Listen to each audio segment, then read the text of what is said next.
Good evening, everybody, and welcome to the Swemp Electronics Football Alliance. This is the final round of the first season of Division 2, and what a day we have in front of us, looking at those fixtures on there, and what a day/night we have in the commentary box with our wonderful guest Super League champion. He's there cheering himself away. The only person who's cheered his victory so far. We need to do some more of that tonight. Mr. Stephen Fife, good evening. Good evening. Thank you very much for that generous introduction. Pleasure, as always, to be here. Pleasure, as always, to be the champion. Well, I didn't like to mention it, but as no one else seems to want to, yes, the champ is here. He is preparing to become only the first ever person to not only win the Super League, but to win a Swemp League as of next year as well. With the West Country Flamingos. Not the Flamingos. It will certainly make a difference from the Flamingos of this season with its mighty, what was it? No points in 26 games. But I was only in charge of about 8 of those. Oh yes, it's not all down to you. It was easily the worst assembly of players I've ever seen in my life. Two of them have made the squad for next year. Well, you know, it's good to have Des and it's good to have Kagura in your squad for next season. No, both gone. It's Muntari and Cranshaw. Sully Muntari, he was disappointing to say the least. Let's hope you can get something better out of him for yourselves. Anyway, yeah. So let's have a think about your Super League side and who's been in your team, like who played the final and such like. And think how many of those are currently in the Swemp League. So my starting lineup was Seb Frey in goal. Yeah, he will be playing today in an unfamiliar position for Trumpton. I had a back two of Montero and Nesta. They must be about. We've had the odd Montero, and this division is quite Nesta sexual, definitely. Jim's here. Good evening, Jim. Welcome to the show, and obviously on the back of your successful commentary last week. And Big Kid is here as well. We've just been speaking very, very briefly about Sebastian Frey, the goalkeeper from the Devils Super League winning team, but also a key player in the Trumpton side tonight.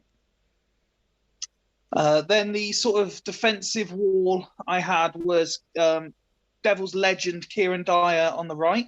Yeah, he's in one team, I think. Yeah, excellent. Maybe two. Giovanni Van Bronckhorst on the other wing. Do you know, I can't think of any teams with a Van Bronckhorst. I might be wrong. If there's no one with Van Bronckhorst, then next year someone needs to sort that out. And then I had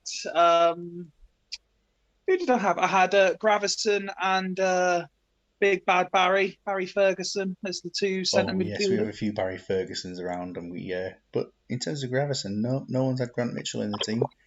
Just before we go to the next players, we've got Mr. Duggan saying hello to myself and King of the Wib Wobbers as well.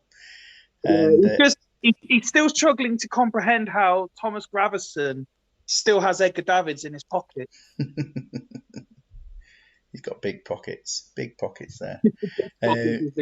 Steve's here, Dimble's here, and also Jim saying that he hadn't heard you'd won the Super League, strangely enough. No. He wouldn't have done because nobody gives a shit.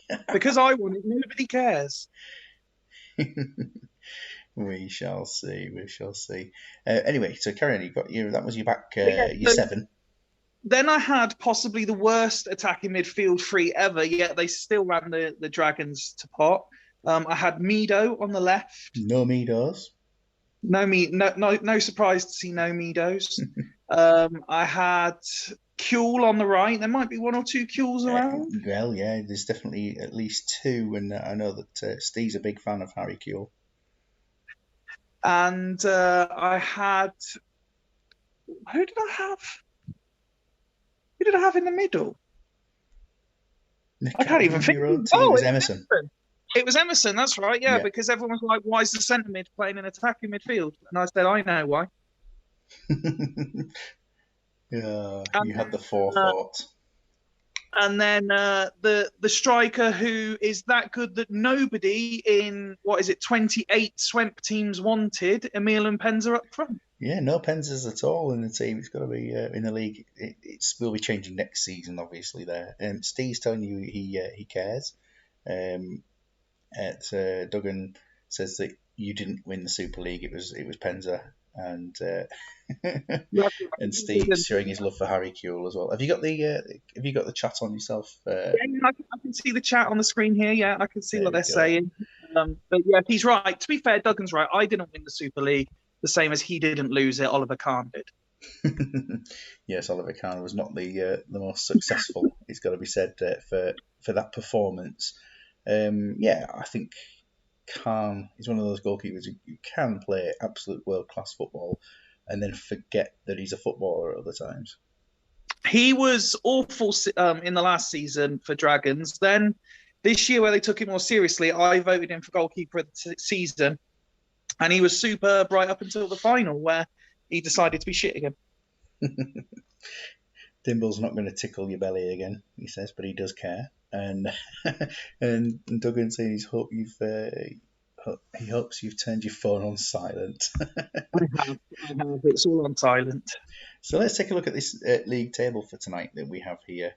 Big Kid's got Penza as well for next season. There's 2 going on in the league. If I remember, last time I was on comms, we were talking about Mpenza, and I believe his Big Kid said that he's had him a few times and could never get anything out of him. So I pointed out his Super League record, and then went off and did a home save to see how many goals he could get, and he was tweeting me for a while, showing me his figures, and we were like, well, yeah, this is what he does.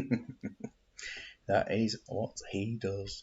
Table-wise, so Dalgety Rangers 2 points clear, but their goal difference is 1 worse than Blues, meaning that if Dalgety don't win and Blues do, then the league goes to Blues.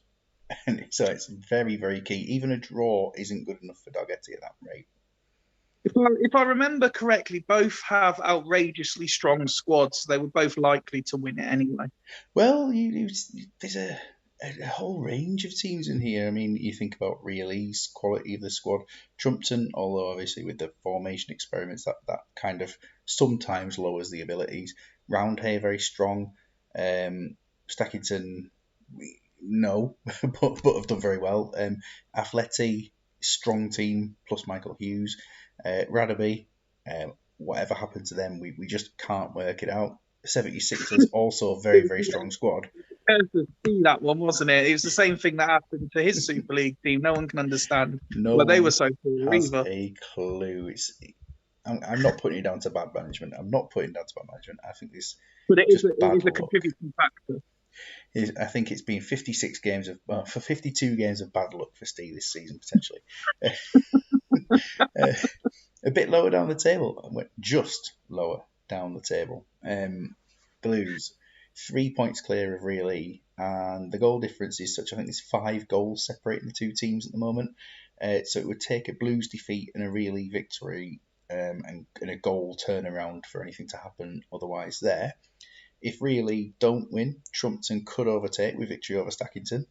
But then further down the table, we've got Roundhay playing a big match themselves tonight. They're up against one of the top teams, aren't they, Roundhay? They're up against Blues. So, again, big game. They need to have victory over Blues to guarantee that Stackington won't overtake them. Then a bit below, Athletic on their own, Radaby on their own, 76ers just needing to avoid defeat. And, well, no, avoiding defeat won't be good enough, will it? They actually need to win to guarantee that they finish 9th. Losserackers and Grove, they've been at each other a little bit tonight on the socials, so nice to bring it a bit of fun there on the last day of the season. Always nice stuff on the socials. That's exactly what it's all about, though, isn't it? And then right at the bottom of the table, OT's very clear of, anyone, the most isolated team in the league. And an 8-point gap back to Gondor and Danglies. I mean, if either of those 2 teams can win, it would only be the third victory between them all season. Which I have to say, I'm a bit disappointed because during my fleeting internship with Gondor, I genuinely believed, and I said to you before this started, I still believe they could and should have avoided the bottom two. Yes, but then looking at the squad strength, I think they actually had the weakest team in the division if it wasn't the Otis. So it was very much down to them being. But strength of squad doesn't always matter. Again, look at where certain teams finished in Super League. Look at where some of the teams finished in Division 1 of Swemp. It doesn't necessarily fall to strength. It's if you pick the right team at the right time, you'll get the points. And Gondor did have a little bit of a resurgence, and it's all kind of gone to pot. I'm disappointed for Swanee, to be fair. Yeah, we can see that resurgence here, can't we? Just between games 17 and 18, where they overtook Danglies and then stayed ahead of them all the way. I mean, this was massive, though, wasn't it? Climbing from 11th to 10th between games 1 and 2. Yeah, but it was they clawed the points back at one point. There was 1, maybe 2 points away from Otis. Yeah, and then Otis have had 4 wins, all against the bottom 2. And they were bottom, and they overhauled Danglies. So Gondor were very much on the march, but it just wasn't to be. Not to be at all there for them, and we'll see if they can avoid bottom place in the league by, well, either Danglies not getting any points or Gondor surviving. I think goal difference is certainly in their favour anyway. Mike Savage is here, or as he's been referred to there as Mr. Sprungfeld. So he's ready for some action, and the action will begin with one of 2 different games based on the fact that there's not a lot to play for in certain areas. In fact, there are 3 matches where there's not a lot to play for now, so we'll get started with one of those. It's not this game though, really, versus Danglies. There's something to play for, so we'll go over to Atletico New Mills versus the 76ers and see how things go on here. So last time out for 76ers, for Atleti, they were beaten 2-0 by Atleti, but the last time they played 76ers, the 76ers got the better of them 2-1 with all the stuff in the first half going on. Attacking Hardy getting the winner. Yeah, I mean, we've obviously not seen tonight's teams yet, but they're both very good squads. Or they can name very good 11s. Just looking at the last game there, you would argue pound for pound, 76ers were slightly better. I don't know if you can just pull up the match stats there as well to see how the game panned out. Slightly better is a good way of summarising it, yeah. It is the perfect way to sum that up. And you probably wouldn't expect much different tonight, to be fair. No, let's take a look at how the teams are getting on. So Atletico New Mills keeping the same formation as he's done recently, and in fact keeping the same team other than one player out for today, which is it's Veron suspended. And so with Veron's suspension, Elmander has come into the team and promoted Delivio to the subs bench. I mean, I try not to be critical of people, especially with how you've assembled this particular gameplay in Swemp. But if you're gonna play a random formation, slightly random formation like this, and then B, not even you've got Ronaldinho in the squad and not even have him on the bench, questions need to be asked, I think. I think this one is due to Big Noopy being away at the moment and not being in control of his squad, so he kind of went same team, and then I've just replaced with the most like-for-like change, being able to play someone who can play out on the right-hand side as the change. So yeah, I mean, he usually would. He's played 21 of the 25 league games that we've had so far, so he would have been a first-team player, I think. Yeah.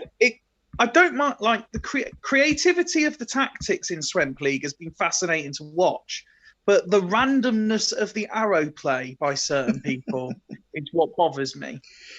This was a good result last time. 76ers getting a 0-0 draw with Dalgety Rangers, so their 2 most recent games have been a 0-0 draw and a 6-1 win in Europe with a hat-trick there for Nikiforenko against Leria. But they just can't seem to score league goals. I mean, what have they got this season? They've got 28 in 25 games, which which has only been only been better than the bottom three. Yeah, it's not exactly a ringing endorsement when you consider the attacking talent on offer. Another team playing their holding midfielder with a backwards arrow. I don't fully understand why he needs to be doing that, but the tactic itself does seem a bit more structured. They've got the right components in the right place, I would suggest. And for that reason, I'm going to say 76ers win this one. 76ers. What about people in the chat? We'll see what they come up with for this one. But it will be interesting. The two teams, as we said before this game, Atleti safe in 7th place, so top half finish for them for this season before they change their branding for next season. And 76ers needing a win to guarantee the position. 2-2, Jim says. Are we able to discuss? Are you able to tell us what each team's going to be doing next year for those that have already confirmed? Any that have already confirmed. I don't think Big Noopy has put his team out there to people so far, and I'm also not sure about 76ers for Los Hughes, whether he's put his out there. So I'm not going to be revealing anybody's, but if people have mentioned them, we will talk about them. Excellent.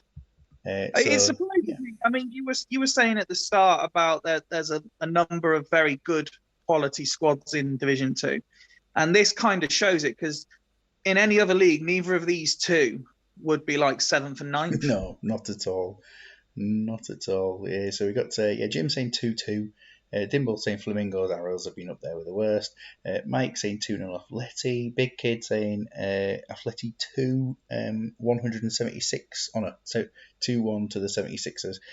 Dimble 2-1 and Duggan 3-0. And let's get the first match of this start. So Duggan going for 3-0 to Atleti. That'll be an interesting one. I suppose he's taken on board the 76ers don't score many goals. Atleti started the season with like 20 odd shots per game, and then it just faded with some formation changes and some injuries and obviously not having a substitute goalkeeper most of the time. As it's been to their downfall a couple of times this season. I think Sigalko coming very close for 76ers. During the initial creation of Swemp, did people, I know obviously they picked their teams and their strips and stuff, did they pick their stadium names as well? Yes, everybody did. Sigalko, I think was that Collins or Van Nistelrooy having a goal disallowed. I couldn't see who that was. Yeah, people pick their own stadium names and things. Yeah, so Powerbox Lane. Powerbox Lane came from. It's a great one, isn't it? Yeah, I don't know where it's come from, but maybe Big Noopy needs to tell the narrative of that at some point. Better than the narrative of Castle Grayskull, maybe. I don't know. It's still 0-0. Chance for Rick Helme just before halftime. Sigalko has made it 1-0 to the 76ers on the stroke of half-time. Let's just have a quick check of that disallowed goal to see who it was, because everyone else would have seen it and it's not me. David Collins with a header. Van Nistelrooy offside. That's what it was. So looking at the stats, offside, never. Absolute domination from 76ers there in terms of shooting, which is not like them. I don't remember that stadium name, but that wasn't even Dimple. I'm telling you to piss off. It was Duggan. Anyway, back to the live action. Do you know what? That's an entertaining first half. That 18 shots on goal. Yeah, I mean, admittedly only 6 on target, but 76ers having 12 shots in the first half is unheard of for that team, except in Europe, which they seem to be very, very good at it. Atleti currently, as it stands there, it's looking like they've not really had the ball anywhere near as much, have they? With 3 players making less than double-figure number of passes. What's the story with Michael Hughes? Why is he such a key component? He is one of the 5 Northern Irish players that have been put into this team by Big Noopy. He's the one who's played a lot of games. He started the season on fire. Most of these goals and assists have come in the very early days.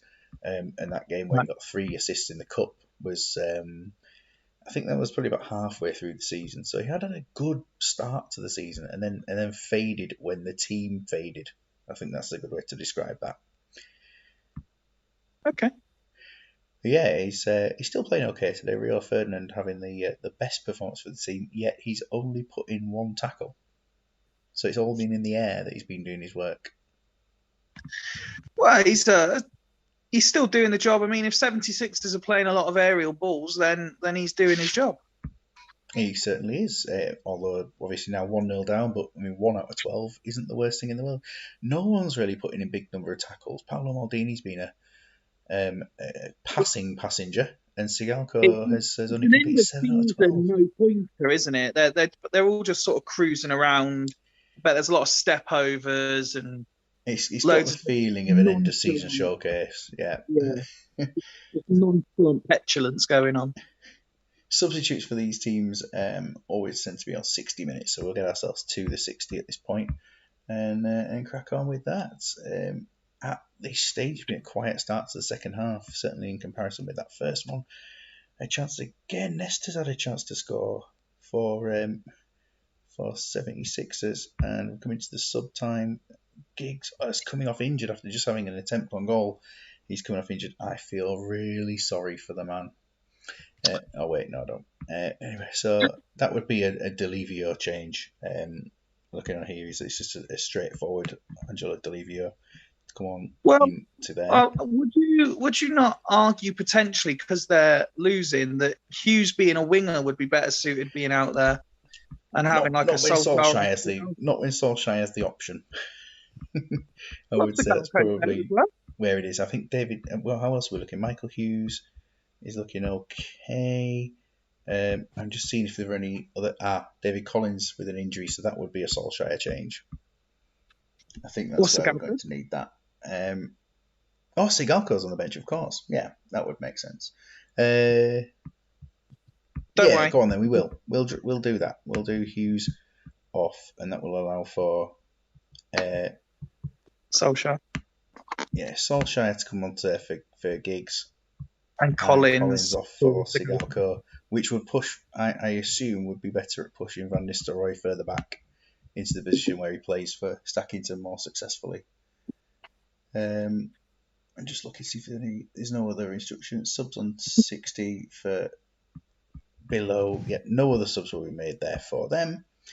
I was about to ask why Woodard was telling me to leg it, and then I realised he wasn't talking to me. He's just spelling it differently. and for 76 as subs, 76, Marquinhos for Nedved. We're just going to check see if there's any glaring injuries at this point. Nope. So we'll go with tactics here. Marquinhos to come on for Nedved. Who's up here? And Rui Costa for Mark van Bommel. There we are. So let's go towards the end of this game. Athletic position is set regardless of results. Absolutely. And 76ers could be overtaken. They need to win their game to guarantee they stay where they are. Good evening to everyone who's just arrived recently. Mr. Wooder, who's on now. And Big Kid absolutely summarising what we've got there. Scally's going off, and that will be Gattuso popping on into the position for. Hang on, where have we got Scally? There we are. Good. Again, controversial. I think that would be a better one there. Let Gattuso run wild and free. He used to be a right winger, didn't he, Gattuso? Well, if Gattuso's on the pitch, he can play wherever he wants. He's 2-0 there, and Sigalko has the second goal. He's done that job. Have Dangley's been on yet tonight? No, they're involved in the title battle a bit. And Marquinhos making it 3-0. Did not expect the 3-0 this way round. And yeah, I think 76ers confirming their 9th place. I said 76ers would win. You did, but I don't think you went 3-0. I didn't give a score. Big Kid went for 2-1 to 76ers in a victory there. There were draws predicted and a 3-0 the other way around in the predictions. Anyway, so the match stats, it closed in a little bit in the second half. No, did it? No, just wayward finishing, really. Wayward finishing cost them more than anything there. I mean, obviously, 2 out of 10, yeah. 3 isn't great, but if they started taking their chances, Athletic, they could have easily had 3 themselves. They could, yeah, a bit wasteful in terms of, when you look at the strikers, Van Nistelrooy only having 1 shot on target, out of 2, Sigalko only having 1 shot. Yeah, they just didn't perform. And Silvestre, I mean, that second half, bearing in mind no one had any sort of tackles in the first half, that is pretty strong. Some crimes wine, what is it? Is it 19 crimes, whatever the wine's called? The Australian wine, I think it's 605,000 crimes or something. Anyway, yeah, I've not had it before. Is it a Goodwooder? And what sort of what grapes are involved? There's the questions for Power, if you would. Into the 76ers team, Nestor improved his second half performance, actually had a good game there. And Sigalko with a 10 out of 10. Marquinhos and Rui Costa making good impacts from the subs bench. Yeah, again, that's the difference. That their subs have come on and got 8 out of 10 ratings for half an hour, whereas Athletes have got 6 out of 10. That's the difference between the two sides, I think. There, the subs making a very big difference there, and Athletic 2 players injured, but it does not matter. They'll be wiped for next season, and in fact they won't be in the squad. So I do know they are not in their squads for next season. Anyway, on to game 2, and it keeps wanting to put us to that match, but we will go to the one between not Los Aracas, is it? It's Grove. Grove it was and the OTs, and then we've got Rugby next as well. This game has no impact on most things. Oh yeah, so this is the Portsmouth concept team, isn't it? Yes, yeah. Last time out they were beaten 3-1 by Blues, and last time they played the Grove side. Last time they played OTs. This was one of the first games that Mike was in charge for OTs. We could tell from the formation that was selected there. That was one of the first times it was, and it was a 1-1 draw earlier in the season. So today, Grove go with a tried and tested formation and the same team that played last match. Yeah, I mean, it's got all the fundamental pieces in the right places there. You can tell that they're perhaps not a side full of confidence because they're not all out attack, basically trying to avoid conceding and build from there. But they've got some excellent players in key areas. I mean, Campbell, obviously, superb defender. Unsworth's not bad either. Bestival's not a terrible goalkeeper. You just look when he doesn't go wandering, he's very good. and if you give Cole an opportunity, then he certainly knows where the goal is. Yeah, he's performed. The weird thing about the Grove side is that usually the substitute is the better striker. They both have 9 goals. You can see how Dario Silva's made 14 sub appearances this season in the league.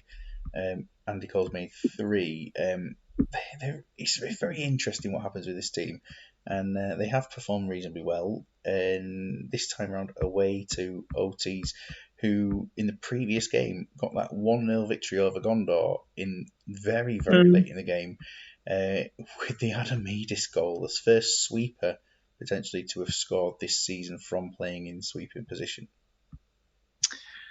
I mean, obviously I have connections to Gondor, so I can't celebrate that. But I have a lot of respect for what he's managed to do here, because he's taken over a team part of the way through the season, so it's not his squad. It's not he's not exactly taken over an elite squad either. It's probably got a number of players who he possibly never even heard of. Well, yeah, I hadn't heard of some of these, I've got to say, before the season started. And he's led them to safety when most other people wouldn't have managed it. So full credit where it is, and I'm fully looking forward to seeing what he's capable of when his own squad is assembled. With his Sprungfeld side next season, yeah. And I do believe we may well be seeing one of these players next season within that squad. So it'll be interesting to see what happens. Is Moulton part of Molman? Hansi Molman, that would be a great player there, wouldn't he? What was the crack with Dr. Hibbert? Oh yes, yeah, Dr. Hibbert with the issues. It's to allow the different player to come into the team, whatever. Yeah, it's got to be that story behind it. There is somebody else coming in. I am aware of who it is after making an educated guess on that one. So David Batty, Jason Batty, playing in goal for just the second start this time out. Kept a clean sheet last game. Been playing for the reserves earlier this season, then got his chance as a sub and conceded 2. One of them was a penalty by a goalkeeper, and then he last time out kept a clean sheet. So predictions for this one? This is a tough one because I'd like to see OT's end on a high, but I think Grove might nick it by 1. Ending on a high, just as Mike Savage there was saying that Dr. Hibbert was removed from his team for snorting off bellies during surgery, sewing his signature onto people. So, yeah, anyway, Wood is not bothered about the prediction, of course. We just need to have a sound clip of that to head into these things. And the predictions here, Jim going for 2-1 to OTs and Mike going for 4-3 to OTs. The OT side don't often score many goals, but Grove do sometimes get the odd one. Big Kid going 1-1. Let's kick off this game. It's been an exciting start. Village. It's yes, this is from Larry when he was manager. Andy Mawson has scored the opening goals. Go on, man. Yeah, when Larry was the manager, he named this. I'm pretty sure that Mike wouldn't have named it. He might have called it Mikelet Village, maybe. But we'll see about the next season where he's playing. I can't remember if he's named his stadium yet. It's still 1-0 to OTs. They've had a great start to this game. Mawson had another chance to score. And another chance. He's really on fire this game. But Sander Westerveld has made the odd save. And it's nearly half time. This is 1-0 half time. And they are performing very slightly better. Groundskeeper Willie Jameson doing pretty well there in defence. And Jason Barty also on an 8 there. But they are being outshot. All of those shots, I believe, for OTs have come in from Mawson. It didn't feel that way watching it, I'll be honest. No, it seemed more yellow. But Simpsons it's related. very good. And so there's still, although there's nothing riding on the game itself, there's still plenty of entertainment value left in the second half for the millions watching at home. Yeah, absolutely millions. Willie Jameson is my local Weatherspoons. Mike, your sub options at this point. You might be happy to continue as you go along at this point. Taking a look at your squad, everyone seems to be fit enough at this point. I'll just move on to the opponents. Take a quick look at Grove. On the bench again as well. What was that? I was just saying it's nice to see Big Fraser on the bench again as well. Fraser Bremner, yeah, he's made it to the genuine. Imagine it was the Willie Jameson.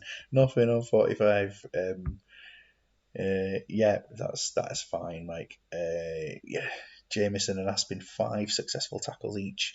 3 key tackles from Aspin, 2 key tackles from Adamidis as well. No wonder they are holding out at 0 at this point. So into the second half we go. And again, beginning with an attack from OTs, but then Coles hit the post for Grove. They are certainly coming back in.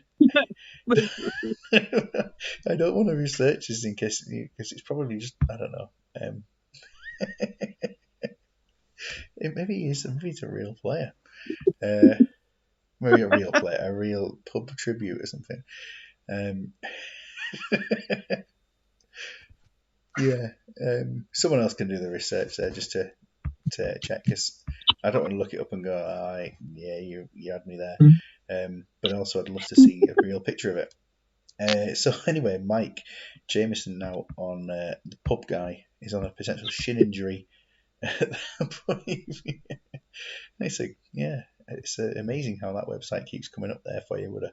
Yeah, they're doing all right. I'll go back to the ratings just to check. John Newton is also, he's just lacking match practice, and the ratings wise, that's where we stand with that. It's a shame that that Mr. Savage's his cult hero, Jeff Whitley, isn't putting in a performance to end the season. I know he's been a big player in their resurgence to third bottom.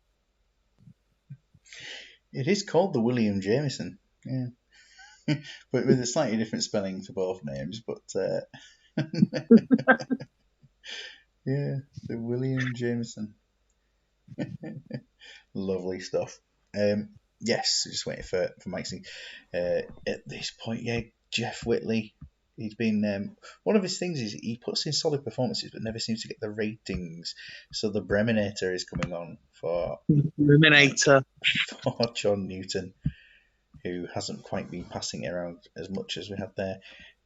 Tato's here. Good evening, Tato.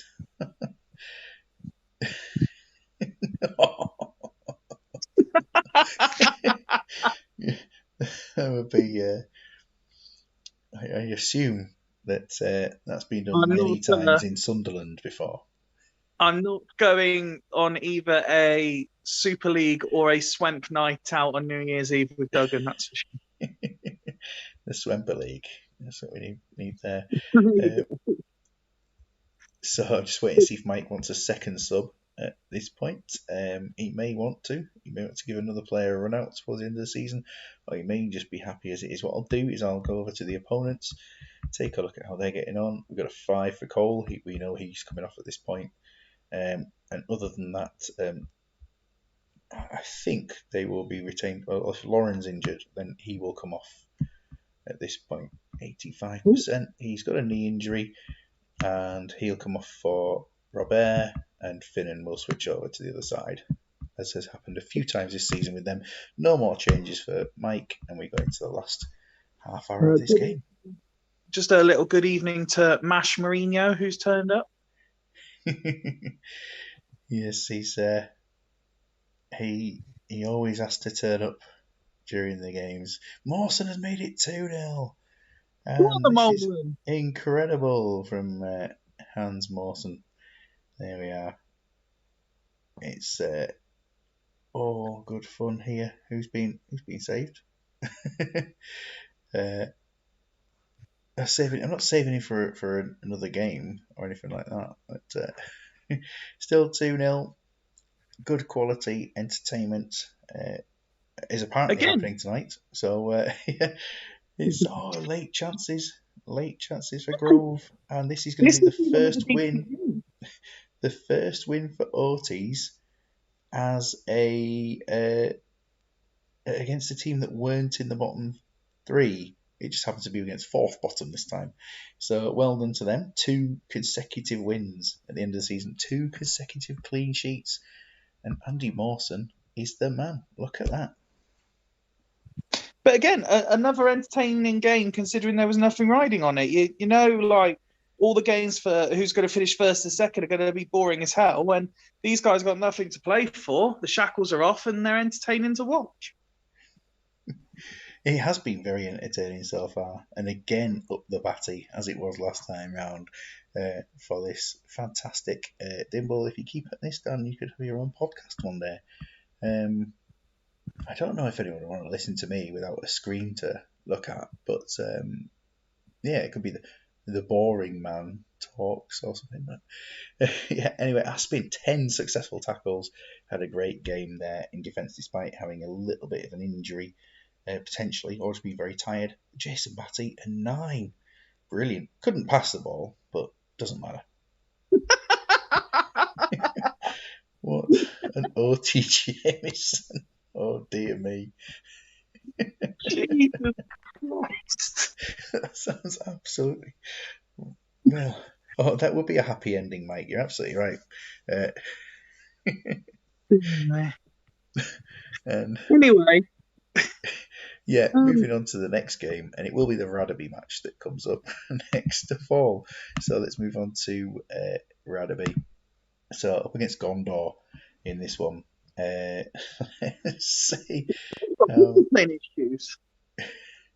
It's absolutely bizarre. So Radaby, last time out they were beaten 2-1 by Stackington with a Wilfred Baumer. Great performance. But their previous meeting against Gondor was a 2-0 win earlier this season. In the days when Roger Freestone played in goal, it took till the 90th minute to consolidate the win. But today, Steve's going all out for this one.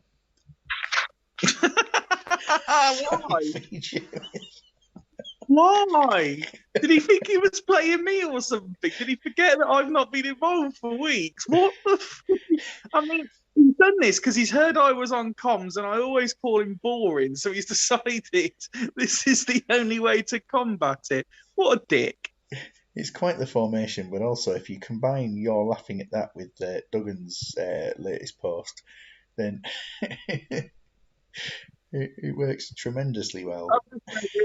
What a dick. I don't know why everyone has such a fascination with my cat. I don't know, is it because you do? I don't have that much fascination. I asked my ex to take him with her.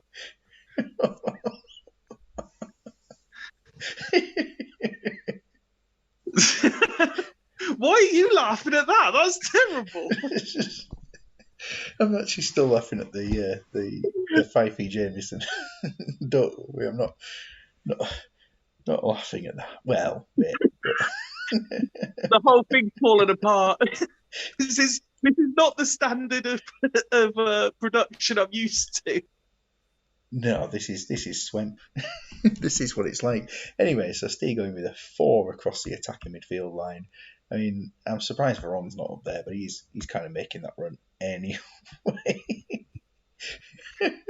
So he was just reenacting my missus leaving me. Was that the exact comment, or I don't know.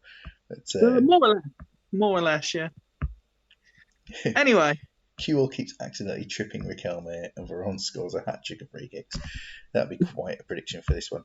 Gondor, or as they've been known recently, Gondoria, been struggling with that. Today going for a 4-4-2 diamond. No arrows going on. I'm not a fan of this, if I'm honest, Swanee. Big fan of Swan, not a fan of this. He's on a bit of a computer blackout at the moment. His computer's failed, and he asked me to put 4-4-2 wide. I did send him the picture of the team, and he didn't say put some arrows on. But that's where we're up to with that. Big Kid, he's going for 0-0, but maybe now he's seen the Gondor team, he might change his mind. I mean, from what I know of the players when I was looking at it as well, Steve should bag a fucking shitload of goals here, even with his mad batshit formation.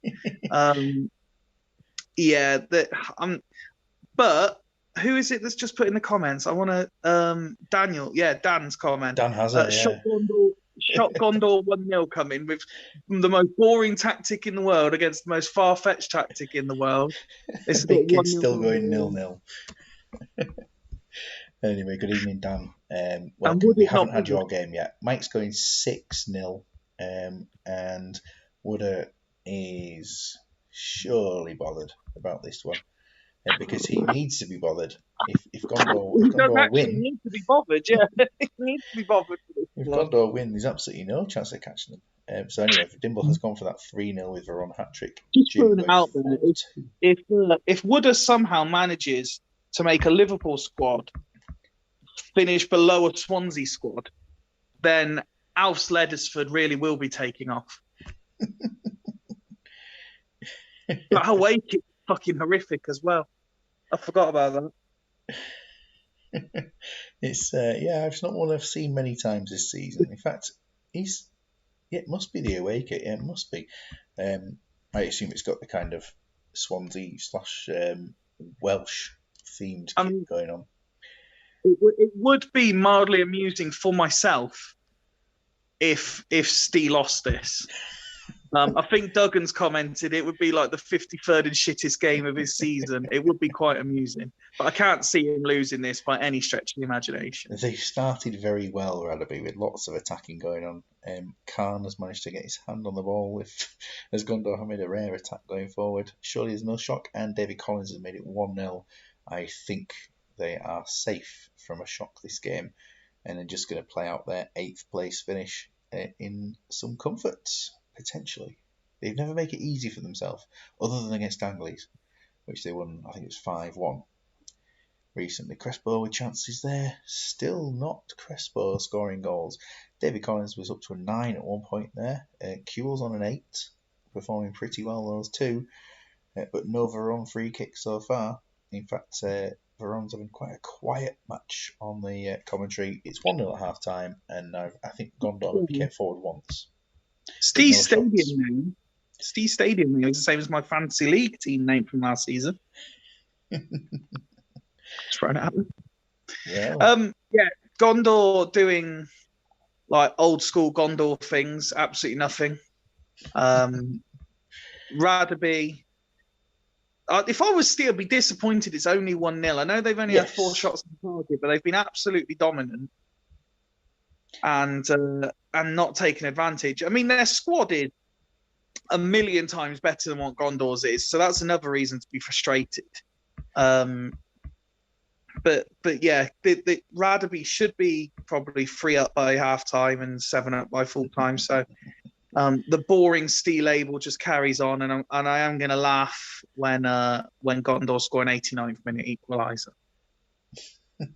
Will Stevie make any half-time changes here? Riquelme is on 77% and is injured. The 2 centre-backs have done nothing. Well, actually, a sweeper and a centre-back. Knowing Steve as well as I do, he'll be wanting to protect his lead now. So I can see Vieira for Crespo. I think I'd be seeing Tom Madeira for Crespo at this point. I think Lucas for Cannavaro. He's coming off for his ovation for the end of the season. He's coming off for the end of the season. There, he's standing ovation for his team being not working out for them this time round. Just let us know if you're ready to move on, Steve, or are you making that second change? That's the most uninspiring substitution he could have made. Boring to see. Let's take a quick look at the Gondor side. At this point, there's nobody injured, and so they will continue to play. No key passes, obviously, for them, and I think they had one long ball which Khan managed to get hold of. All good, says Steve Vieira for Crespo up top. Would be a good change there. Dennis Lawrence, who's a late call-up for the suspended Chris Coleman, is having the better game at the centre-back of the two. Anyway, so we move on to the second half, and chances again. Crespo and Veron gets his goal. It wasn't a free kick, but he has scored, and it is 2-0. Roberts has had a chance for Gondor. If anything comes in, he said you're under who's he's disallowed. Disallowed. Cedric van der Hoon had scored temporarily. That's how it's pronounced. Because when I was doing trials and stuff, I just kept calling him Van der Gun. It'll be Van der Hoon or Van der Hun or something like that, but it's definitely a sound in his name. I want the guys to spell out phonetically how they think his name is pronounced. Well, it'll be fun as well. It'll be Van der Hoon, like probably something like that. It's like Van der Vaart is Van der Fort. Pretty much. Toldo for Crespo. Will see the change going on there for the last half hour. Are you making the third change? That's much better. Is he also going to put Toe Madeira on for Khan just for band? I'm not going to have a player put in goal, but I'll have outfield players put off. Player in goal, obviously, if Khan goes off. But yeah. Oh, there's the phone. There's the phone. We wouldn't be able to. I turn WhatsApp off, I turn Twitter off, and I get a Facebook notification. I don't even use Facebook anymore. I don't think he's making the other change. And so I think Mamadou Sidibe is going to come off here for. We'll check the ratings. But just have a look at Willie. That's what we do on the stream. Sidibe's going to come off for Fallon. I do believe Mr. Duggan is questioning your knowledge. Yeah, it's true. He's true. He's Dutch, isn't he? That's right. That's that sound at the beginning where the g should be in English. I'm just waiting for you to go full Austin Powers and start going like smoking a pancake. I'm not Steve McLaren. We're going to see Kevin McLeod coming on, and Kevin McLeod's going to come on for he's going to come on for Lee Trundle here. We're going to have a bit of a change going on. McLeod is going to change with Van der Hoon, and let's have that as a change going on there for the end of the season Gondor party. No Gondor, no party. Gondor have come close to scoring again. Toldo's on a 6 as it stands. Van der Hoon coming close again to scoring. It's been a closer second half despite the goal, and it's been quite entertaining again. Probably just to see, David Collins coming close, Kewell again. Rondell, get one. They I wouldn't say they would earn a goal for this game, but at least they did okay, and the substitutes did a reasonable job. Veron, man of the match in the end there, and they had 3 shots, 2 on target. Stats don't lie. Rugby have dominated. They scored 1 goal in each half. The only thing they've done to inspire the thousands in attendance was put the goalkeeper up front. Gondor were pretty poor. The text made it look like they were more involved in the second half, and at least they had some shot. But ultimately, disappointing campaign from Gondor, disappointing campaign from Rugby. Neither team will be remembered that fondly when Swemp 2.0 airs very soon. Very soon, yeah. We've got 3 weeks till kick-off of the new season. Tomasi, 17 tackles, 13 won in the end. A decent final performance. Yeah, Kevin McLeod, he did have grand designs on playing well in this match, but it didn't quite work out for him. He did a reasonable job. And who did have the shot, save Van der Hoon with 2, Stuart Roberts with that other chance. Welcome to the end of the season parties for these two sides. Relief for Rugby and Gondor. We're still not sure about what Swan's going to be doing, and he's going to be picking his team without the use of a computer over the next few days. So it'll be an interesting season too. Coming back there for him. I have a question for you at this stage. Uh-huh. When you consider how what's a fair way of saying, when you consider how lackluster the Rugby season's been compared to the pre-season hype, what do you put that down to? Just poor management? Or has he been unlucky? I kind of look at this team in some places and I think Crespo, Ronaldinho, Riquelme, that they're 3 players who are not necessarily the highest. I don't know their teamwork ratings on here, but if I think about real life, that they were kind of individuals, and maybe that there's just not enough team play amongst this side. And then, I suppose Veron is that all-round player, but maybe it's that the teamwork is a bit low in those positions where they need to be creating chances for a striker. Huh?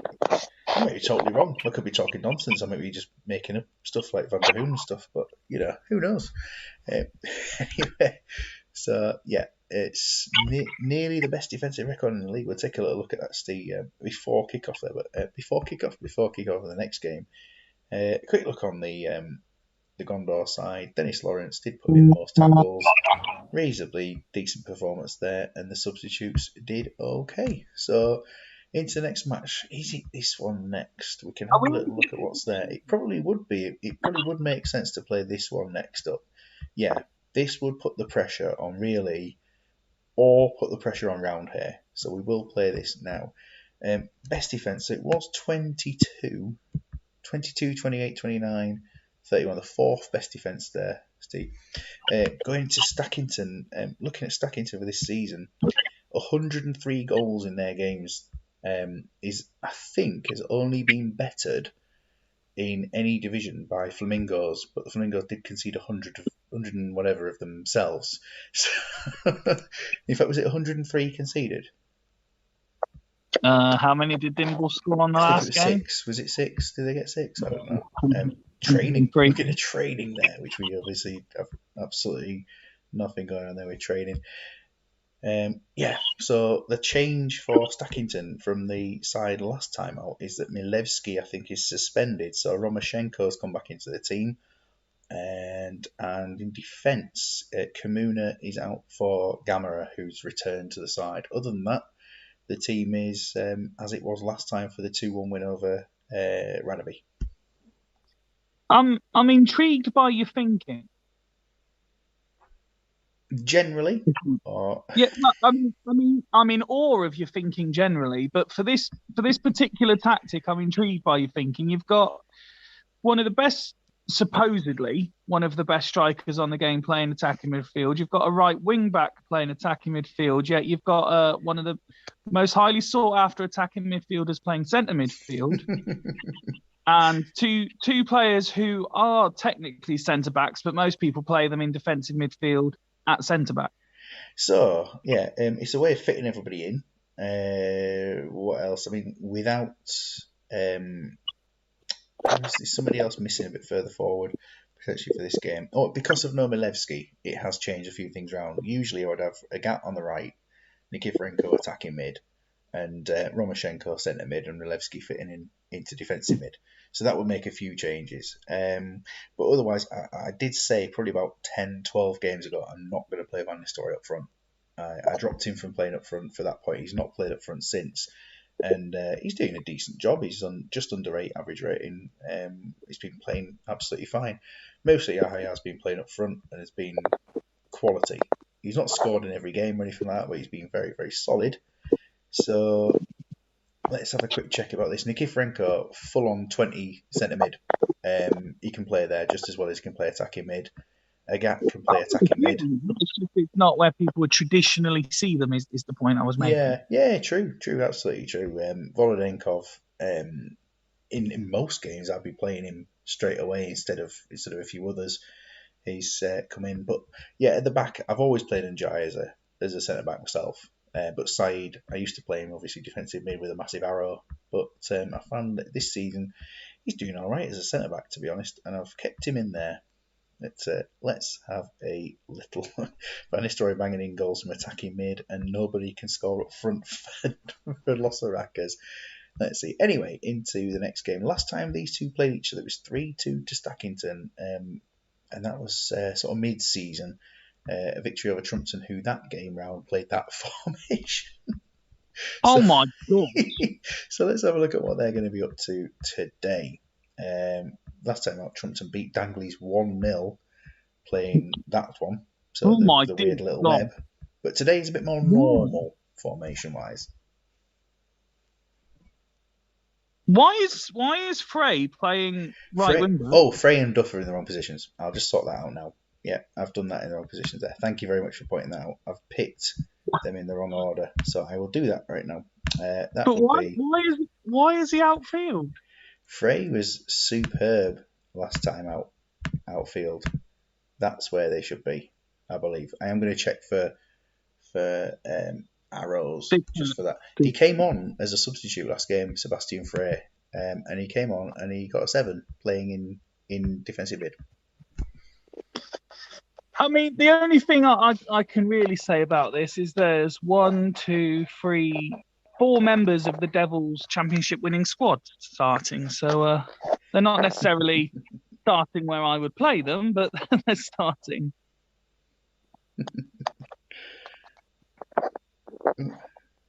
Yeah, go on Frey in defensive mid. What's the shock about me? Oh, shock Dan Hazard maybe? I don't know, rather than me. That's right, anyway. Predictions for this one then? I'm gonna. Oh, that away kit's terrible as well. It's not blue. It's purple. No, it's not blue. That's true. I'm going to give this one to Stackington just because I don't fully understand. I mean, you know how they say that there's a fine line between genius and crazy.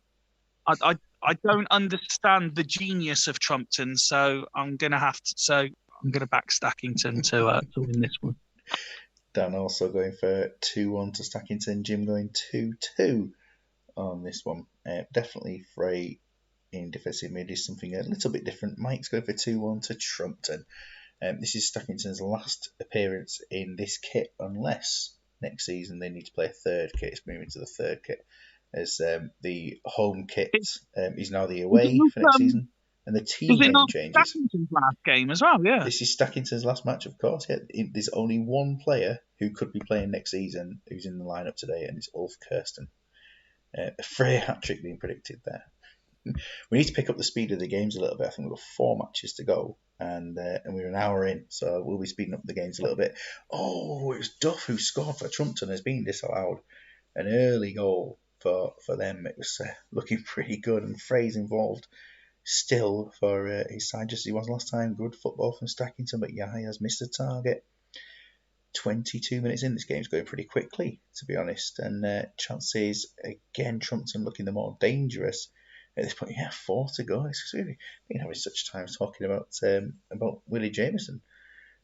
Half an hour into the match, Barry Ferguson's had a chance, and Stackington kind of holding on at this point. The ratings are slightly turning in favour of Trumpton, maybe. Saeed's taking a yellow card.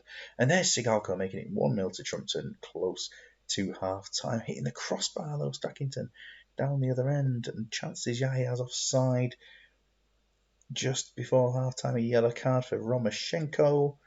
And almost 2-0. Almost 2-0 there at that point from Sigalko chance. I would say the first half is looking like a very, very solid defensive display from Trumpton. I'm surprised it's that, even if I'm honest. I thought Trumpton were largely in charge, and I was going to criticise and say, you do realise you're playing against a goalkeeper in holding midfield. What the hell's going on? And he's doing is he doing a good job again? Let's take a quick look at how he's getting on. He's on a 6. He's not quite having the same impact as last time, but the instructions from Big Kid were to play the 90, but he is here.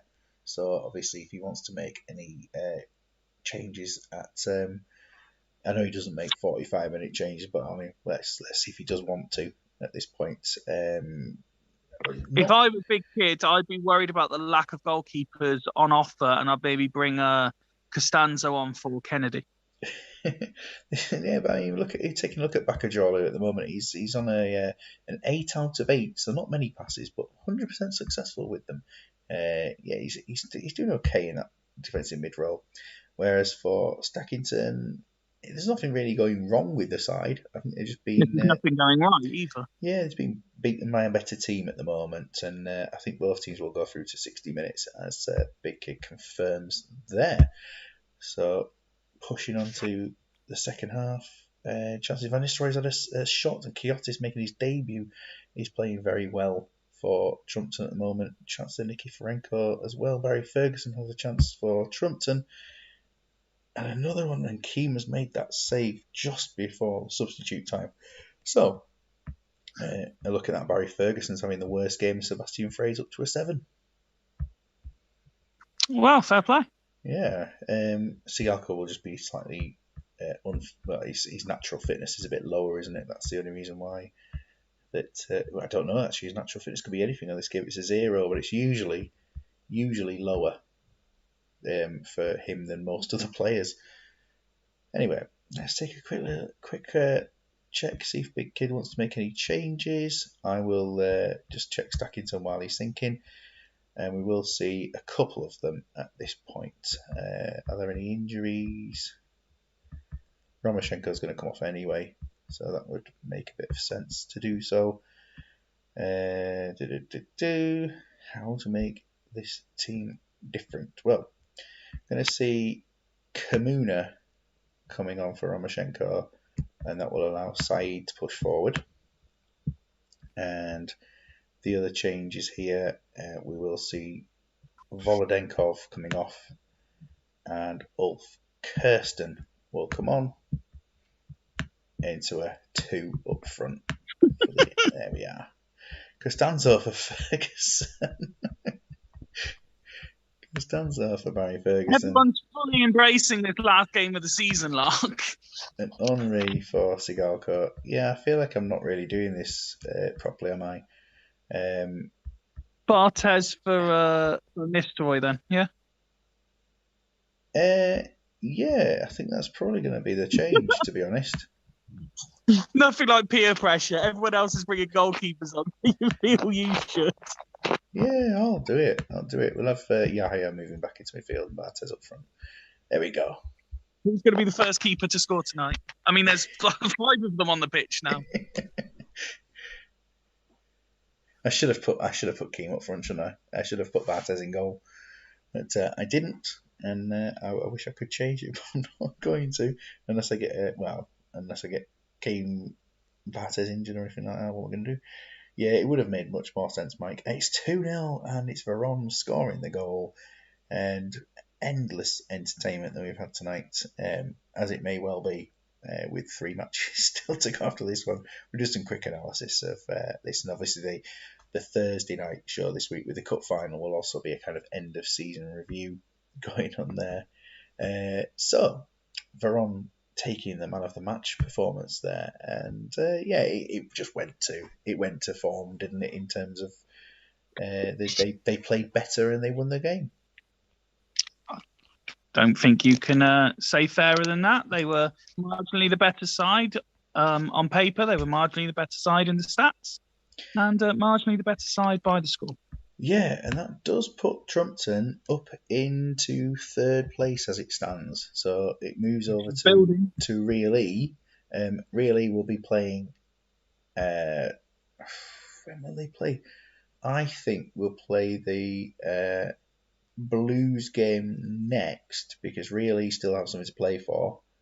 And if Blues lose, we'll go to Dalgety as a title-winning game after that. And if Blues don't lose or they win their game, then we'll play Dalgety last. See what happens.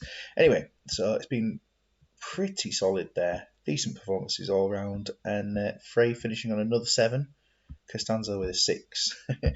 For the opponents, Stackington this time and DI having a nightmare for his own standards. Kamuna did not come on and do anything useful. Barthez actually outperformed them, came on and played as captain. So, yeah, it will be over to the match involving Blues. That's where we will go. It is Blues versus Roundhay. Oh, Roundhay, yeah. Blues versus Roundhay, yeah. That will be where we do play. Roundhay now have confirmed 5th place. This is down to Blues, see if they can put the pressure on for the title. And if not, it puts the pressure on Real E to see if they can overtake them. So, last time out for Blues, they beat Grove 3-1, as we saw earlier on. And last time they played Roundhay, though, Roundhay won 3-1. Jamie Carragher scored. Well, that was good of him. He didn't do that much in his career. Yeah, very interesting to see what goes on here. So, for the Blues, obviously this is the same formation that Stackington have been using, minus 2 of the arrows. And it's solid. It's a solid team, and that's why they've got a chance of winning the league. Yeah, we said at the start, I said from what I could remember, Blues and Rangers were 2 of the more sort of well-stacked clubs. They went a bit more elite than mixed bag, and that's why they're both in contention. I mean, for me, the one that stands out for me, for obvious reasons, I would have Dyer in there over Agahauer. Dyer has come into the team today purely because of Totti's suspension. Sees Van Bommel move into the team, and Dyer has gone onto the bench. But yeah, I can see what you mean. Dyer would be a good player to have in the team. He's only made 2 starts this season. I think he could have had more of an impact for them. But who's to say that a team that could still win the league need more of an impact? Zeriberto is added 10 assists. Someone who did win a trophy this year is telling him that Dyer should have had more of an impact. Yes, indeed. Definitely. Jim absolutely confirmed 5th place with that result there of Stackington losing their match. Roundhay going into this game on the back of a 2-0 win over Atleti. There's lots of cheering for Danglies and not cheering for Real E. Although I know Tato's a Real E fan. There's lots of pigs running around in the comments, I've noticed. Lots of pigs. So Roundhay have found a bit more success recently with this sort of more defensive outlook. But it does obviously push up to something a bit different, and it's been working. Yeah, I mean, again, they're a team full of good quality players. Again, you would argue that Blues are probably just that bit more elitist, if you like, a bit more powerful in all the main areas. But you can see why form might have improved playing this formation, because they've gone for a solid core and clearly trying to hit on the break. It's not the first time I've seen the extra long arrows on fullbacks, and I have seen it work in the past. So Give them their chance, but I can't see anything but a Blues win, I'm afraid. The Blues win would certainly keep that title battle alive. It's interesting for those people watching. I've got the little screen of Fifey in the corner, and at the moment he's so dark on the picture at the moment that he looks like he's sort of a person in witness protection or something, talking through a fake Hang on, voice on the TV. No, you just put a light on it. It's quite interesting. It sounds like I'm talking to somebody who's had their identity changed for this. Mike going for 1-1. Blues versus Roundhay. Massive match on here. Let's take a look at those lineups. Both up against each other there. Predictions. Dan has us going 1-1. Mike's going 1-0. Oh, he's naked. He's turned his light off and he's naked, everybody. No. 2-1 to Blues is a prediction from Big Kid, who certainly has given us something to look out for here. 3 red cards prediction for Jim. I'm just picking up on Duggan's comment. It is true, and what I like is a lot more people are going for concepts for Swemp next year as opposed to just picking these all elite squads. The overall quality is being lowered on the majority of sides. The thing is, what I really like, and I was going to say at the end, massive congratulations to you, because Swemp has been really good and entertaining and stuff. But where everyone had the option, so many of them have all got the same players. This way, people are all picking different players, and it's going to be, I think it's going to be more interesting second time round. I'm very much looking forward to it. Yeah, I keep saying the quality will be reduced. It'll be the quality of the players in terms of numbers, but the actual quality of the league should improve as there are different ideas going on for next season. And obviously, thank you to everybody for getting involved and doing what they've done on here to make it the interesting league. Dan Megahorse on gangs and gang, but it's probably not that one. But anyway, predictions for yourself. I don't think I had your prediction for this one other than the Blues win. I will go for 3-1. And Dimble's going for exactly the same. Let's go into this game. Roberto coming forward. Nikiforenko scores immediately. They are 1-0 up, and they're looking solid as Van Nistelrooy makes it 2 within 5 minutes. That's quite the start, and not the start that Edwin van der Sar would have wanted. Agahauer has a chance. Van der Sar does make a save. I was going Van der Hau. Good, wasn't it? Ryan van der Hau stepping in for the last match of the season. It's comfortable, isn't it? And Blues at the moment are heading to the top of the table. Which will do you think that, as it stands now, do you think they will win it? I think with Dalgety up against Losarakas, then I still think that Dalgety will be slight favourites, even if Blues do win this match. It's 2-0 at half time. That's no disrespect to Dan, but I do think it's a slight favourite for Dalgety. Yeah, Van der Sar back on usual form. Let's take a quick look at that. No shots for Roundhay at all. Blues have come to play today, haven't they? Obviously the game engine realises it's important for them to win. Yeah, important matches is counting for anything on this one. We'll go to Jim's team at the moment because he's on the stream. Dan's going for a 3-0 win for his own team, which would hand Blues the title at this point. So I mean, John Terry's on a 5, Beckham's on a 5, Van der Sar's on a 5, but nobody's injured. So where are you going with that one, Jim? And what about you, Fifey? What's your thoughts? Well, I like your approach to silver linings there. You're losing. Most of your players are playing average to poor, but at least they're not injured. Yeah, at this point. I mean, you've got to stem the tide as best as you can, so I'd maybe look to see if I could fit Roy Keane on the pitch just to add that bit of quality. And at 2-0, it's not over, so can you add Van Nistelrooy in the mix and hope he scores? Yeah, they just need to start shooting, don't they?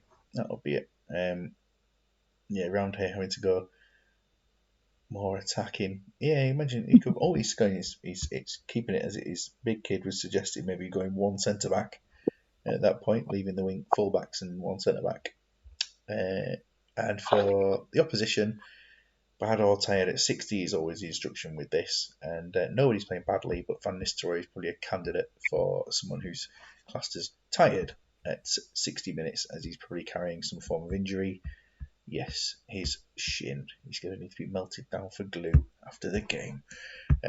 Anyway, so into the second half, we have seen Roundhay coming out with a little bit of fight. They're going to try and have a shot at some point, maybe. That would be nice of them if they did. Down the other end of the pitch, chances Robin he's come close. I don't know if he actually got a shot on target. The good save Agahauer did score, and it was disallowed in the end. That's where they are, and it's 3-0 as Van Nistelrooy scores, despite the fact that he is taking a bit of a knock, and it's 60 minutes. Jim, how are you going to do this? Your players have improved from 5s to 6s, apart from Van der Sar. You've got to do something about this. I mean, could sacrifice a central midfielder at least. Can't hurt to bring Chris Kirkland on, can it? If Van der Sar's clearly not improving, you maybe then look to, depending on how attacking he would want to go to try and pull it back, you would maybe swap Beckham for Agat, and then swap again with Henry and put Van Nistelrooy up front, and then do you add potentially Roy Keane into the middle? You could bring him on for Helguera, play just Terry at the back, and move an extra man into midfield. Yeah, just go for a whole range of different options with this team, which they've got the options here. They've got the options that they can use. And why not? No, I didn't say Kirkland up front. So Ruud van Nistelrooy for Gerrard is change number one. I assume he's going to go up front. No comment, would I? No comment. And up front, yes. Even though I would, not play up front myself at this point. But yeah, is that the only change, Jim, or are you going for another one? What I'll do is, while you're thinking about what to do or typing whatever you do, we'll have a look at Blues, Zeriberto and Van Nistelrooy both on this. I follow the standard rules here, bad or tired, and Van Nistelrooy is tired. So despite the fact he's on a 10, and despite the fact he's on on a hat trick, David Collins will come on and round out the season there, but and Robin will come off here. And so what I'll do is I will get Kieran Dyer into the team for you, and he can go and play on the right with Agahauer in attacking mid. So we'll see out the season with Kieran Dyer on that right hand side for them. Go on, big Kieran. Jim is happy with his team. KD Lang coming on. Chance, can they make it 4? Dyer has missed the target, but at least he's getting involved. Chance and Henry pulls it back to 3-1. Dyer, another chance. He is eager to get on the ball. And he's done well there, setting up Collins with a chance. Kirkland and Terry up front. Big Kid is doing his best to pick the team there. Agahauer makes it 4 in his more advanced position where he's playing. And it's 4-1 full time, and Blues are top of the league. And Zé Roberto has had an excellent game, and Roundhay did manage a shot, and it went in. Yeah, I mean, we alluded to the fact, or I did, that Blues had the better team. They completely outclassed Roundhay, unfortunately for them. And they kept the entertainment value for the last 2 games, because we still don't know who's going to win Division 2. We do not, yeah, absolutely key to this. Look at that, Zeriberto, 3 assists. Absolutely key to the excitement tonight is that the fixtures have thrown up some classics, and Blues 4-1 winners and currently winning the league. Let's find out. So that means that the Dalgety Rangers match moves last. So we move on to Real E's game. They can't finish second. We know that, but now they're currently in 4th and they need to get past Trumpton. So we'll see what happens in that one. Helguera actually played pretty well in defence there. 6 tackles out of 6, 4 of them key. Yeah, the thing is, you can always find certain positives even in a bad performance. I mean, Van Nistelrooy came on and got 8. It was just they were playing against the wrong team at the wrong time for them. And it didn't matter how they actually performed in the end because they confirmed 5th place with Stackington's defeat. So well done to them. Every time it's thrown up a game that we don't want, isn't it? So we can go to Dangley's, who are playing really. And Dangley's team for today, to make sure it was in by the deadline, was actually picked by Mr. Dimble to get the side in for today. Last time out, Dangley's were beaten 1-0 by Trumpton, or as Woodard would call them, Trumpton Pigs. And last time the two teams played each other for this match, really won 3-2 with a late winner from Van Nistelrooy when it looked like Dangley's had got the equaliser. I mean, that's a sickening, that, isn't it? Absolutely. Just a quick word on deadlines there, as Woodard criticises himself for deadlines. Next season, the teams will need to be submitted by midnight the night before the matches, so that I can get all the teams set up, because they're going to be on work days, Mondays and Thursdays next season, almost all the time. So and it also allows, once the teams are in, and we know that the teams are in, then people can be a bit more productive on the old socials and put the teams out if they want to do, and try and get the social interaction up a bit. So you say Dimble picked this team. You can tell, very defensive, unbelievably defensive, borderline Steve Wright boring levels of defensive. 4 second minutes. Really? No, that's what Steve did. Oh yeah, no, he did that for one game. But yeah, I mean, you've got the goalkeeper. You've got essentially 6 defenders, two defensive midfielders as well in that 11, and 1 striker. Just 1 striker, and Bruno Cheru, who does not have better than 15 for any position, which is a really strange kind of attribute to have there for a player, isn't it? But he's Woodard likes the team that he's set up there, and up the Dimble. Should have put in 4 lines to sweeper. Yeah, that'd been quite fun, though, wouldn't it? Obviously, to at least see the job through, I'd like Dangley's to finish bottom, just for Gondor's sake. I don't want them to finish bottom. I cannot see Dangley's getting a result against Really, considering Really's recent form, which has been win, win, win, win, win, win. It's 6 wins. If you take the cup out, it's 5 wins out of 6 wins out of the last 7 games, and the other one was a draw. So they're on a very, very rich vein of form, which you know what they say, though, propelled them up a bit. As I always say, rules are there to be broken. And runs have to come to an end at some point. But will it just come to a run by the end of season? The team's worked pretty well with that formation recently, despite sort of, I don't know, it's not been received the best, but it's done very, very well.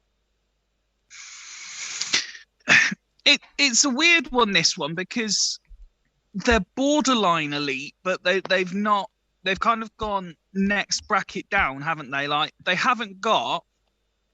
I can appreciate what Wood has done with his squad. Like, he's done a Liverpool concept, but not picked any of the best players. Yeah. This is a team who, Van Nistelrooy, Veron, Vieira. So the spine has got some top quality, but Kirkland isn't the best goalkeeper. That back three isn't the best. But they're still very, very good, and that's why they've been in the mix come the end of the season. And you've got to give every manager credit who gets their team into a good position, because especially when all the squads are good, the managers have to play their part as well. It's not like you're just picking 11 players and off you go. You've got to kind of get it right.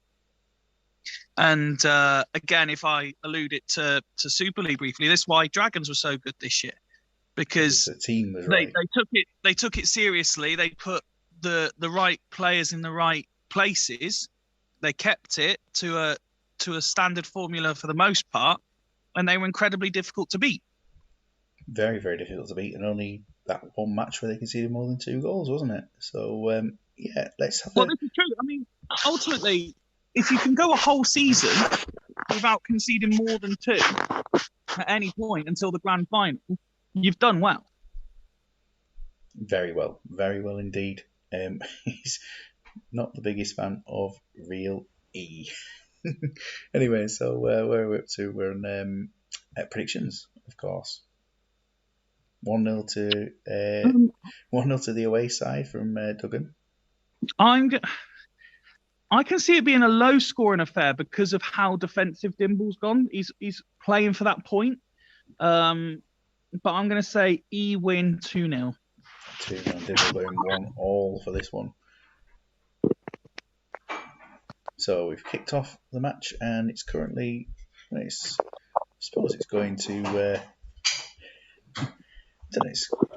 Chances Barrett's a penalty turned down there. I'm not sure which way that was going. It was turned down. I think that might have been the Reds with a chance there for a penalty.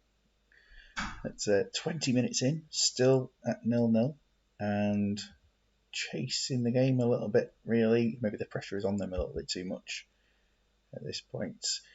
Half an hour in, and it's still tense, still very, very tense here. I don't know, we need to have a quick look at half time, see what this means for the table if it stays as it is, because there could be some changes. I don't think Dangley's would have enough in goal difference to move up a position, but really, what does it leave them needing? Dangley's goal difference is not going to be good enough to move up ahead of Gondor, but real E before this game, they need to win. They need to win to move back into third place. And at the moment, so both teams need a win to move up. Yeah, and it's been a very, very close game. Yeah, see, this is the problem. Like I said earlier, the first couple of games where there's nothing riding on it were really entertaining watches. Now we're getting into the real rough, constant battle. Don't want to bottle it. Don't want to do something wrong type affairs. Quick spot from Wooder saying that the real E goalkeeper is on an 8, and indeed he is Chris Kirkland. I didn't realise that Duggan's prediction was not bothered, so a little tribute there. Exactly what we needed to see. So yeah, they've done okay really, but they've had to do a lot of defensive work. Well, defensive midfield work is a good way to put it, with Patrick Vieira stopping the attacks getting too far. Again, I point out someone who's not fully embracing the Kieran Dyer qualities by just leaving him on the subs bench there as it is. I'll just go over to the opposition and should have gone there first, to be honest, in case they have any sub requests. I don't imagine they will do at 45. Matt is here. Matt Lucas, good evening. Welcome to this one. If you want to make any changes, just let me know, because if you're here, you can make those changes yourself. So I will just flip back over to really while Dibble's having a quick think. For Dangley's, it's a disappointing bench. Yeah. Just to have a quick look at this Veron with a potential thigh injury. So Matt, just let us know if you're good to go or you want to make a change. And Dangley's for Dimbles. Yeah, Dangley's for Dimbles. Sounds like a kind of a charity appeal, doesn't it? Wooder's recommending putting Sheru off. That'd be TT Camera coming on with it at that point, if that was to happen. TT for Aquilani. What? Unbelievable. And Swemp with Bruno. Oh, hang on, what happened there? That was a bit weird. There we have a switch over there. Has happened, so camera is on. And Matt says crack on. So here we go. Second half. Yes, TT will take the finish this game. We're almost here at 60 minutes and nothing's been happening. This is absolutely not the game that we were expecting this to be. I was expecting goals. Again, we'll go to Matt. We've got Ekiog and Bischan on 6s. Everyone else is 7s and 8s, and Veron now down to 80% with his knock, and Beckham also with a thigh injury at 83. So let us know, Matt, what you thinking of doing. And for well, he needs to go for the win, doesn't he? So yeah, I would maybe go for it. Depending on how much you read into those potential injuries that you like to highlight, I would maybe have dropped Kuehl back in centre mid to make the change for Veron and Dyer for Beckham. there's the potential of doing something like that, isn't there? Especially with McDyer out there on the right, as he seemed to play quite well last game. Would have welcomed him back to the show, certainly. Move Bruno to attacking mid. Hang on, not an arrow. Get little some arrows on MC and AMCs. There we are. Well, at least it's slightly more attacking. Yeah.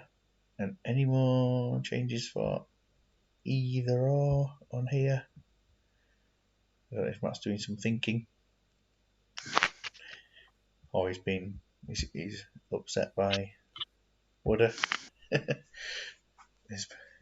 Dyer and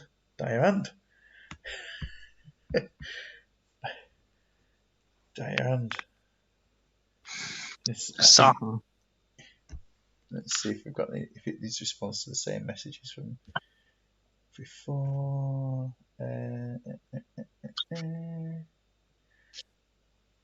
Dyer and Saha. Dyer and Saha, and this is for whoever's playing the worst of the two.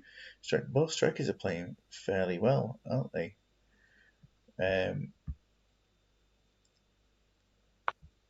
I don't know if this is going to be. I don't know what positions you want. So I think he's possibly going with what I said there, judging by the subs. Definitely one of the strikers. Beckham and Veron. So Saha's coming on for Veron. I would imagine Huel's going to go further back, is he? Yeah. And Dyer for back. Is he going to play on the right, maybe? And Beckham. Unless, of course, Saha was going on the right and Dyer in the middle. That could happen. That's more unlikely, isn't it? I'll leave it like that. Not for me. I would leave it like that and then see if Matt says do something different. Because you've got another sub for the Danglies to do while he thinks about it. Saha, right, there we go. And this change also sees Garcia for Sheru. And we're going to get on with the game from... this is me levels of taking time making subs, isn't it? I remember one time it was like, well, you hurry up, you're losing. And I was like, no, I'm taking it seriously. It's the two managers making subs and having to do quick thinking and really go 1-0 up with Viduka. Scoring the goal, he's now being booked for kicking the ball away. We'll see at the moment, really pushing himself back into third place at the end of the season, and with that promotion to the top division. And obviously if a team is in that division, in the top division, they can choose to stay there or go where their team quality would put them next season. So I don't want obviously a team that gets promoted to the top division if they end up having a weaker concept squad, but then put back into Division 2. If they want to be in Division 1, they can have it. Mm-hmm. Only fair. 1-0. There it is. 1-0. I didn't slow the game down because I'm not slow.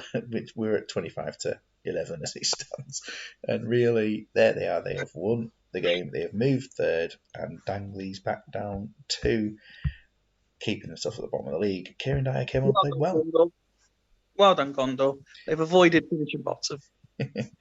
That wooden spoon is, you can collect it, Wooder, from your local supermarket. Just pay whatever it costs and engrave it with your own OTs.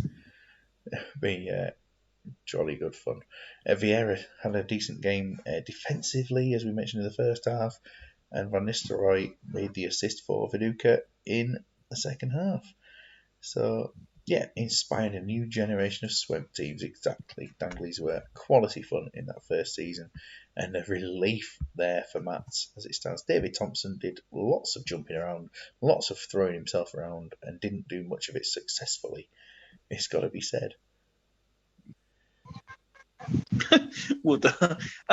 Yeah, it was a valiant effort, has been said in the comments. It just, again, the lack of overall quality, I think, has cost them. I think the idea behind it was certainly admirable, and it was fun to watch. And he's probably right. Is what's inspired people to do concepts moving forward. But perhaps it's getting the balance right between having a concept and having a competitive concept. But next season, I think that Dangley's team this next season, if they were to be kept, which we know they're not, would have been a lot more competitive with regard to the new teams coming in. I think they'd have actually done a decent competitive job, and well done to Wooder for the concept overall, and well done to Matt for securing third place. And here we are, the final match of the season for Los Urracas versus Dalgety Rangers, which Dalgety must win to take the title, and Los Urracas need to win to take the position, don't they? Yeah, they need to win, and they could still take. Can they take ninth place, or is it gone now? Did 76ers win the opening match? 76ers won, yeah. Yeah, so it's done, isn't it? Now they're 10th, as it is. Anyway, last time out, they were beaten 3-0 by Rio Lee, and last time the two teams met, Dalgety won 2-1, with a later winner from Rude Van Nistelrooy. The main event's finished, everyone's logging off, and Dimble is crying. So, yeah, some big long runs from Balmer and Agahawa. Yeah, that's not bad when they're starting positions at wing back as opposed to full back. A lot of people would tend to do that. Maybe they drop it down to just the AM as opposed to the forward positions, but got no issue with that really. A couple of top quality players within the squad. Obviously, because you're playing it as season one, Shearer's still peak powers. A lot of people are big fans of Raquel Bowie is one of the better centre midfielders on the game. Balmer, I'm a big fan of. So, and Yepes as well. So yeah, there's definitely quality within that team. Yeah, considering it's missing Walter Samuel and Kieran Dyer's missing this game. He's played 24 league games this season. So he's only missed 2 matches, including this one. Walter Samuel, 19. I think he played as many as he could for the team this season, but suspensions have certainly taken a toll on him. No, it's his first ban. His injuries, 3 weeks out during the season at one point. Which in a smaller division is going to be could easily be sort of 5-6 games. It can at times, yeah, with the midweek games that go on. And then I look at Dalgety, who need to win to move back to the top and to take the league title last day. Last time out, they played a 0-0 draw with 76ers. And for this match, they are unchanged, I think, from their previous match. Again, there's some familiar names. There's some expected names for people at the top. It's a more standard formation than a lot of teams in Swemp play. I mean, it's 4-1-3-2, but he's just swapped. It surprises me that a team not playing a conventional defensive midfielder is riding so high in the league with Yeah. I'm not sure how he's got away with that. But it's a solid looking 11 and a very talented 11. And it is just Nestor is banned and it's been replaced by Okoronkwo this game. That is the one change for this lineup. Do you know what? I've got a sneaky suspicion Los Urracas could get something here. And what is your prediction for this one if you put both these teams against each other, 11 up against each other there? I don't think Dalgety are as strong as they potentially could be or should be for a team in their position. I'm going to say this finishes 2-2. And this is for the league to lose. But yeah, this is the team that people keep telling me doesn't score. And this is the team that I oversaw Gondor a victory for them as well. But I'm gonna back Los Urracas here to get a point. Jim's not backing them. I don't even think that. I assume that will be Urracas heartache. Dalgety Rangers 1-0. I think, unless it's heartache for the Jers. Who knows? 1-0 is what Dan has going for, regardless. And let's get this game started. The final match of the season, and it's first goal is crucial here. First goal is huge. First goal is huge because, I mean, if Iraqis get it, Dalgety must score at least 2 in this game. Slakovic come close to scoring. Elbear's missed the target down at the other end, and he's very finely poised at this point. And Jonathan Oh Woodgate yeah. has made it 1-0 to Iraqis. Who needs the strikers to score when you got your centre back on fire there? 1-0 to A lot of ball now. Iraqis. A draw would put the two sides level, but it would go to Blues on goal difference. I assume Imagine goal losing difference is a it. title separator. I don't know. Imagine losing that goal difference. Imagine there was a title playoff instead in Sweden. Well, essentially that's what we had because the Super League finished with Dragons and Devils on the same first and second, and Dragons It's finished with 1-1. Nikiforenko's made Wow. it 1-1 just before half time.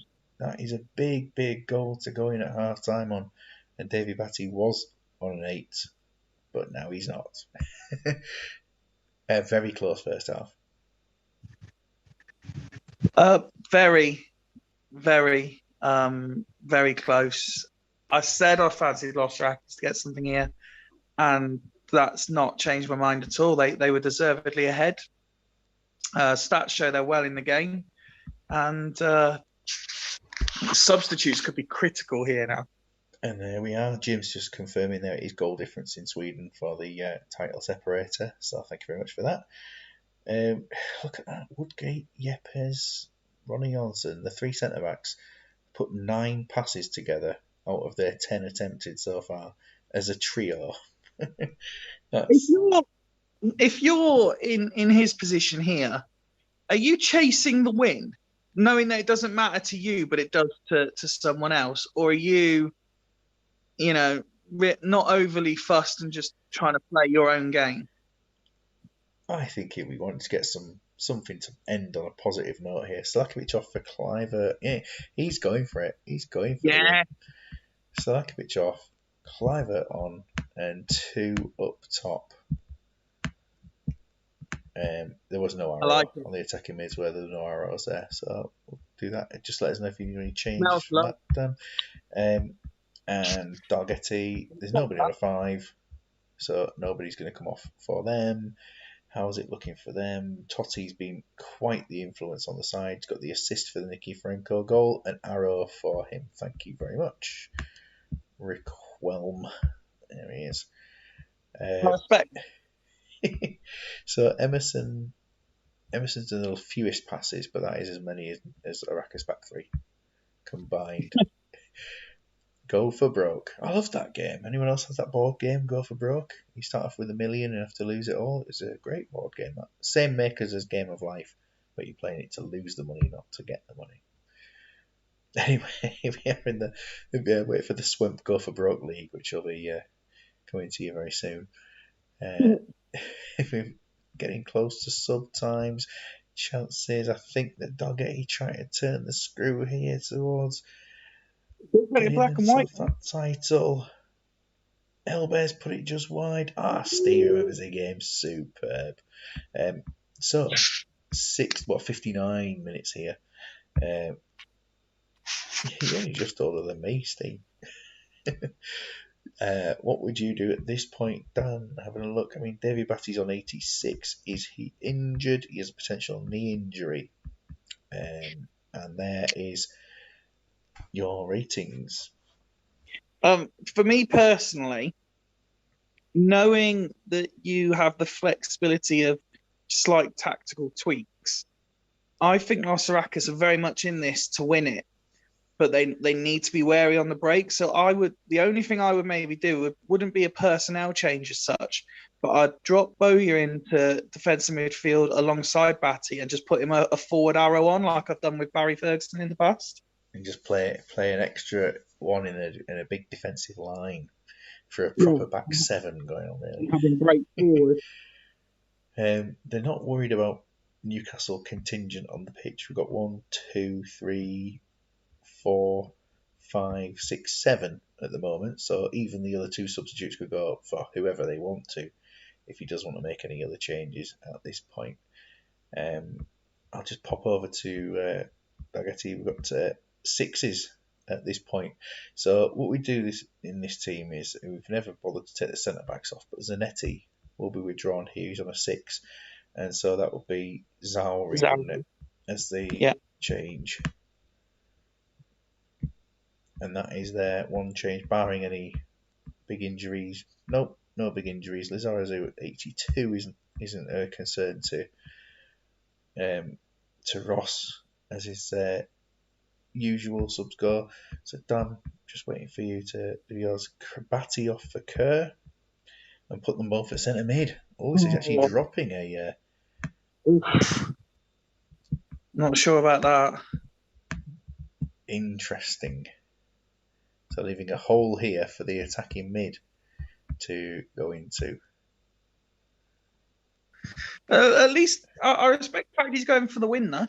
Yeah, definitely. It could backfire, but this could be a bit of creative genius. No team with a defensive midfielder on the pitch now.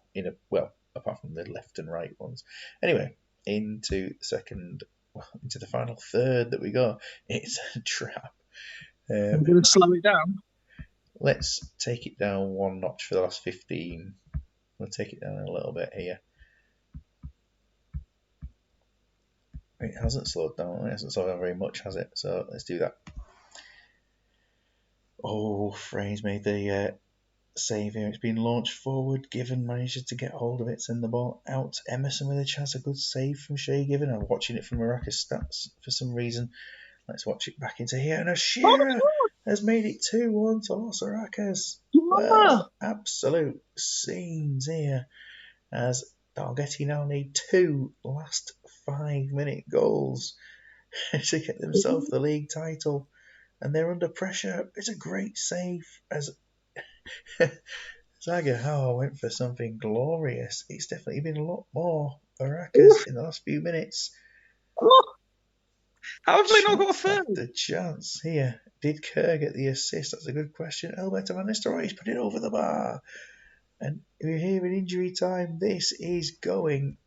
The title is going to. Oh, it's 2-2. It's a final whistle though. And as far as I am aware, goal difference has done for Dalgety Rangers as the Blues, I think, are champions. As long as it goes exactly how we think it has, Blues have won the league on goal difference. Wow. Absolute things. Oh, well, we will dissect this in a bit more detail on Thursday night in the end of season review and Division 1 Cup final between Fortune and Deflection and Ewan Rovers. It will be Can we see the table though, just to be sure? Yeah, oh yes. Let's just take a quick look at the stats here. Lizarazu actually played very, very well. At that point, Totti was man of the match. Nicky Franco did well. The strikers didn't do the job for Dalgety. And then on the other side here, Jonathan would get captain's role. Wow. Look at the fact that he's been saying all night how his strikers can't score, and Shearer's just cost the other team the title. Dan, that was quite the performance from your team there. Did Kerr get the assist? He did get an assist on the goal that has taken the league in a different direction. Very well played to Ross all the way through the season for his team doing that good a job. But it's got to be said that this is what a great piece of action to end the season. So let's go to it. And Blues have won the league on goal difference plus 39 to plus 35. They've won it by 4 goals. Really clinched third, trumped and fourth, and then Roundhay and Stackington both lost, but it didn't matter to them for the end of the season. Wow, indeed. Athletic, Radaby, 76ers, Uracas, Grove, OTs, Gondor, Danglies. I don't think we had any other positional changes on the last day other than Blues overcoming after being behind for the last 10 matches. They've taken it on the last day. Oh, wow. That's unbelievable. It's got to be said, that is a superb. It's the perfect end for what's been two absolutely mental leagues that have offered hours and hours of entertainment. Whether it's the performances on the pitch, whether it's the commentators you've had on, that is unreal. What's just happened there, and I have to say, you know what? Credit to you. You know, this is your brainchild, and you've come up with something that I know you don't control the game engine, but you've come up with a thing here that's created absolute scenes at the end of the season. So round of applause Scripted to you. drama. No, thank you very much. Thank you. It's been what a great season. The best live stream going at the minute. Yeah, it's because all the leagues aren't on right now, are they? But no. Thank you very much, Tato, for what you've got to say there as well. Some quality commentary from people who've joined up with me this season. Look at that team of the week there, Blues getting 5 players into the 16. Sigalko of 76ers getting in team of the week. Jason Matty from OTs. It's been quite the show, and Neil Aspin on there as well. Yeah, what a season. I'm just going to make sure this is saved right now. Congratulations to Blues. Definitely, yeah, Graham Dunning, well done. I know your team is in for next season, a lower league kind of lower leagues and freebies, so a bit of a mix of strong and Nice. lower league class, so a bit different. With the team that would have seen many of the players in other teams, but we won't have seen them in a combination that they are. But yeah, really well done. I'm really looking forward to the West Country Flamingos being in Division 2 next year with my mix of. I've kind of gone for a mix of like lower league players that I would sign with Swindon and some of the players that I would have at the Devils as well. Yeah, I think they'll be rating wise Division 2, but be prepared. I think my team might be borderline, but I'm gonna have to check how that goes. And maybe if it looks like I'm borderline, maybe to do a couple of tweaks. I don't know. I might just I'll leave it as is. Anyway, yeah, it's going to be a good season starting in about 3 weeks. But don't forget, for everybody, the cup final between Fortuna Deflection and Ewan Rovers on Thursday night. And also, yeah, it's going to be a good one there. 9th versus 10th in the league playing the cup final. and then we can do a little bit of review of the season from here. But thank you very much. And to Fifey, well done with your Super League victory, of course. Good luck for next season with the West Country Flamingos. Good luck with your role in Super League next season, of course, as well. Yeah, I'm looking forward to it. It's going to be nice to learn some new skills, and yeah, it's going to be interesting. I'm missing the day-to-day bit, but I'm looking forward to a new challenge. A new challenge indeed, yeah. And if you enjoy it like I enjoy doing this, then you will have a great time with it. Well, if I'm half as good at it as you are at this, then I'll be delighted. Oh, I put everything into it. That's what I got to do there. Put everything into it, and you'll get the rewards. But yeah, thank you for everyone on the chat tonight. It's been absolute quality as ever, and we will see you hopefully Thursday night for that cup final. Good night. Yeah.